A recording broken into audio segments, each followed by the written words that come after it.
Hi guys, welcome to Ajay TV. So son of Satyamurthy సినిమాలో ఒక dialogue ఉంటుంది త్రివిక్రమ్ శ్రీనివాస్ గారిది.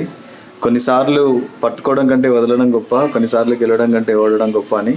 సో ఇదంతా ఎందుకు చెప్తున్నా అంటే, ఇప్పుడు మా అందరికీ తెలుసు తగ్ లైఫ్ అనేటువంటి మూవీ విషయంలో కర్ణాటకకి అండ్ కమల్ హాసన్కి మధ్య బిగ్ ఫైట్ నడుస్తుంది.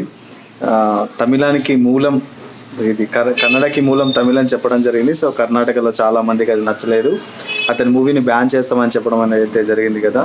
సో ఈ విషయంలో చాలా స్ట్రాంగ్గా గట్టిగా ఉన్నాడు కమల్ హాసన్.